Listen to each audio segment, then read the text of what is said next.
Olá pessoal, estamos começando o nosso curso com o tema bruxismo. Sejam muito bem-vindos. O bruxismo é um tema que já está sendo discutido dentro do âmbito da odontologia há praticamente um século, desde o início do século XX. Um dentista vienense, Caroli, já apresentava as primeiras discussões acerca do chamado rangimento dentário e das suas consequências no sistema mastigatório. Portanto, muitos estudos foram desenvolvidos durante muitos anos. Esse tema sempre apresenta significativas controvérsias acerca da sua gênese, acerca da sua formação e as suas repercussões no sistema mastigatório e inclusive em outros sistemas paralelos à odontologia, como no sistema auditivo, nos aspectos relacionados às dores musculoesqueléticas, nos aspectos relacionados a alterações teciduais, por exemplo, nas hipertrofias musculares, nos toros, etc. Portanto, cada vez mais esse tema tem tido uma importância, já que ele, do ponto de vista clínico, sobrepõe sinais e sintomas, também derivados de outras fontes, outras vezes combinados com outras fontes, e na interação das várias fontes surgem, portanto, situações clínicas significativamente complexas, situações delicadas. Está associado nesse âmbito, são situações muito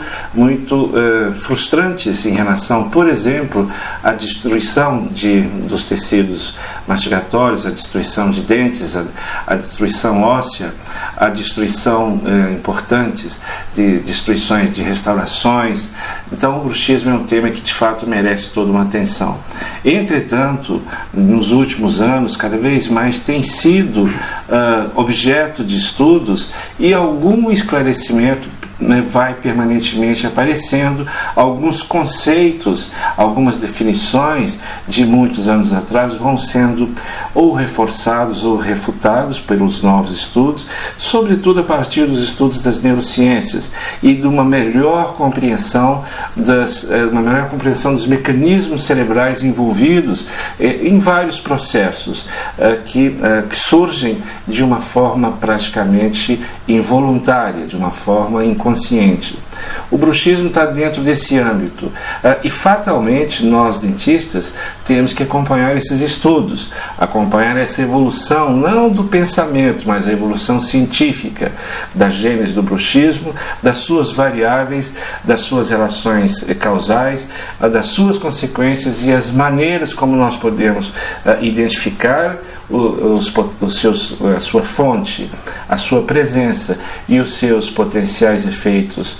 deletéricos, os seus eventuais efeitos destrutivos, a forma de diagnosticar e a forma de controlar esses efeitos e as consequências desses hábitos locomotores. Muito bem, o bruxismo, então, por definição, é uma atividade oral basicamente caracterizada por distúrbios do movimento,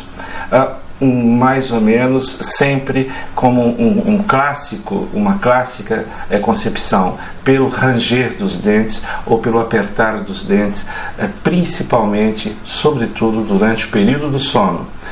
Dessa forma, como o bruxismo ocorre predominantemente no sono, o bruxismo destrutivo, o bruxismo mais severo nas suas concepções, tanto etiológicas como concepções de efeitos e de resultados, a Academia Americana de Medicina do Sono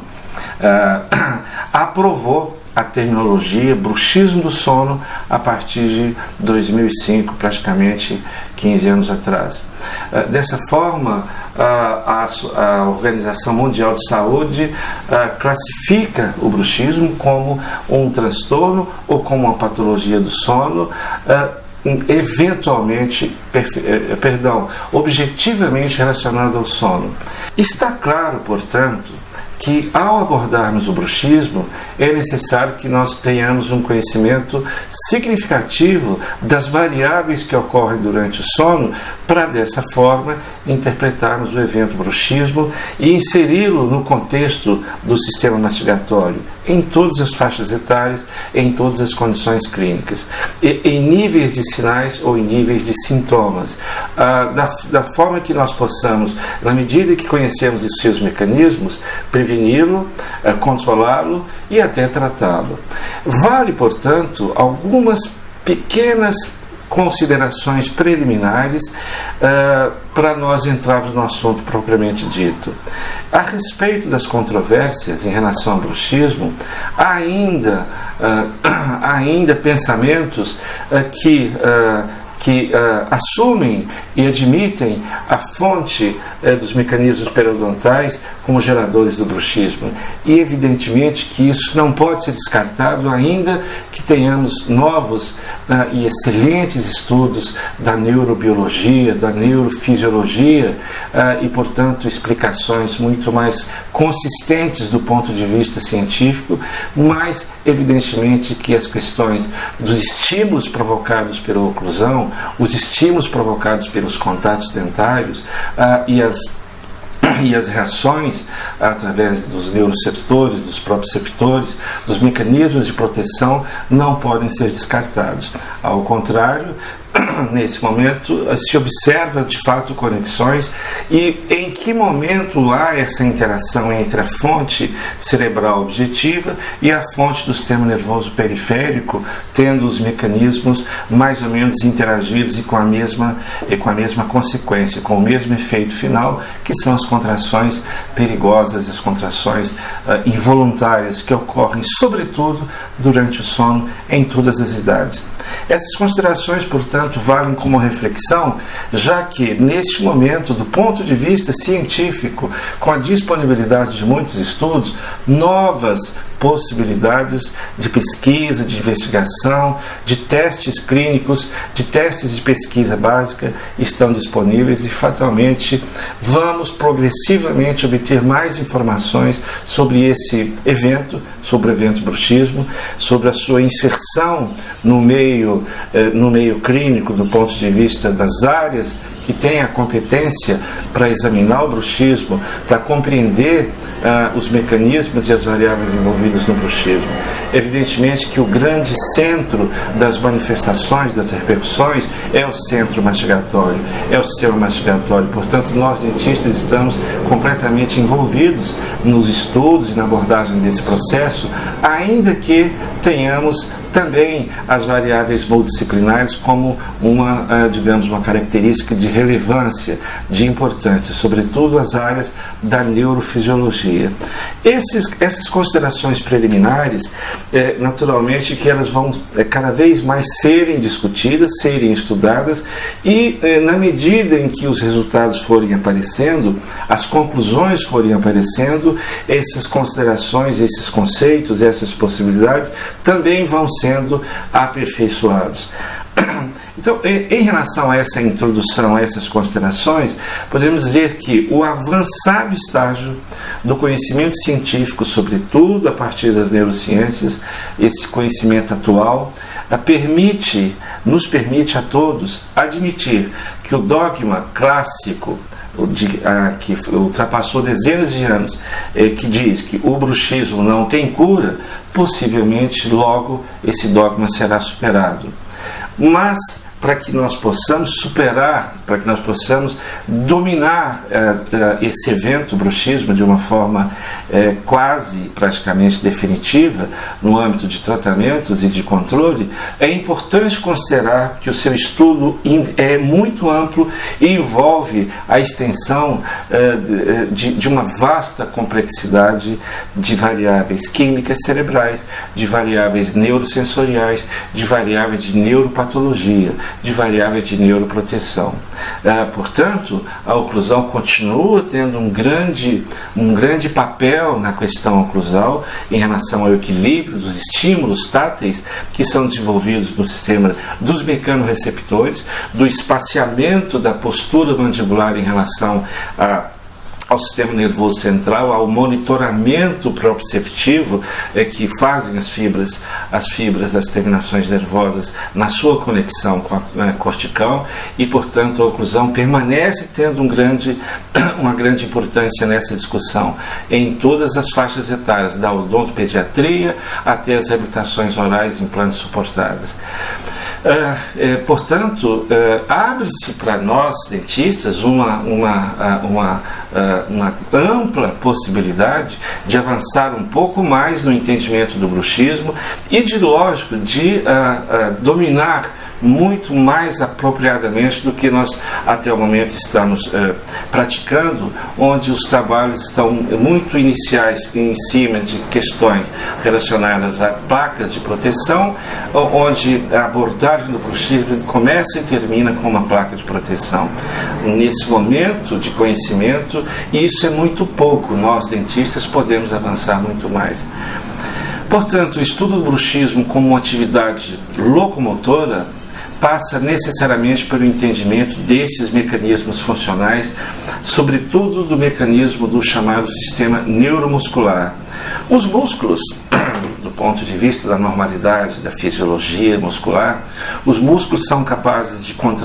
se contrair e de se relaxar, gerando movimentos naturais e espontâneos que permitem a nós indivíduos andar, correr, saltar, nadar e escrever, nos permite impulsionar o alimento ao longo do tubo digestivo, nos permite promover a circulação do sangue no organismo, piscar os olhos, rir, respirar, entre muitas outras diversas funções. Os músculos têm um papel vital na nossa vida em relação às funções naturais, às funções espontâneas. Essas atividades, elas estão enquadradas no âmbito funcional,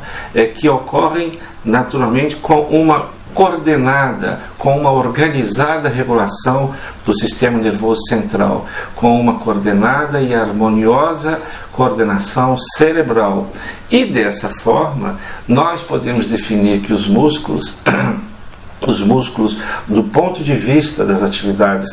em relação ao bruxismo, podem ser chamados de neuromusculares, quer dizer, o sistema nervoso comanda a orientação e os músculos executam essas funções. São, portanto, os componentes ativos do sistema corporal. E passando esse raciocínio para o sistema mastigatório, nós então já de imediato podemos dividir os componentes desse sistema em componentes ativos e em componentes passivos. Dessa forma, os componentes ativos do sistema estomatognático, do sistema crânio-facial, do sistema mastigatório, são exatamente os músculos. Os músculos, portanto, os elevadores, os depressores, os músculos que coordenam os movimentos e a própria língua. Então, é um sistema diretamente conectado ao sistema nervoso central, tanto do ponto de vista sensorial como do ponto de vista motor. É possível já espaciar de imediato a grande complexidade dos estímulos que são gerados e que são jogados para o sistema mastigatório, na medida em que se tem propriocepção para o paladar, para o gosto, para os movimentos, para a posição, para o início da mastigação, para o início da digestão. Então é uma grande e complexa rede de terminações nervosas que são ativadas nesse sistema. Isso vai nos permitir daqui a pouco uma melhor colocação do evento bruxismo dentro desse sistema. Então, o sistema tem esses componentes ativos, ligados ao sistema nervoso central, ligados ao cérebro, e tem os seus componentes passivos.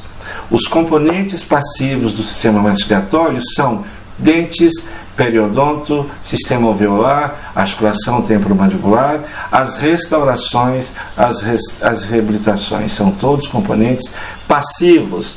em que pese nós não possamos ainda descartar e ao contrário, temos que incluir objetivamente os mecanorreceptores periodontais como um sistema ligado objetivamente ao cérebro que poderia ser considerado também como um sistema ativo, mas naturalmente, dentes, periodonto, ATMs, restaurações, etc., fazem parte dos elementos passivos que compõem esse sistema. Muito bem, os músculos crânio-mandibulares formam, portanto, a base do processo funcional da mastigação, da deglutição, da fonética. As contrações normais, tônicas destes músculos em conjunto com os músculos posturais, cervicais, também são necessários para a estabilidade crânio-cervical, para a estabilidade postural estática.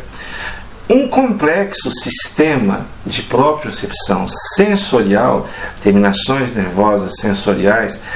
que fazem a conexão direta com o sistema cortical, é responsável pelo controle dessas funções, pelo controle das funções posturais, pelo controle da função mastigatória, da fonética, do processo da deglutição. Todas essas funções são coordenadas por terminações finas, nervosas, e cuja função é dirigir, levar essas informações e trazer as informações à córtex cerebral. Então, essa coordenação do sistema nervoso central faz com que essas funções sejam realizadas sem nenhum dano às estruturas. O indivíduo não morde a língua naturalmente, porque existem proteções, ele faz os movimentos de uma forma harmoniosa, de uma forma inconsciente, naturalmente, mas todas essas funções são finamente controladas pelas terminações nervosas. Claro que, naturalmente, quando o indivíduo tem lesões cerebrais que atingem as áreas responsáveis por essas funções, as áreas corticais responsáveis por essas funções, o indivíduo passa a ter dificuldade de mastigar, passa a ter dificuldade de respirar, passa a ter dificuldades fonéticas e assim por diante, né? Como, por exemplo, nos AVCs, né? No acidente vascular cerebral, quando atinge a área que coordena essas funções, o indivíduo passa a ter dificuldade naturalmente de executar essas funções.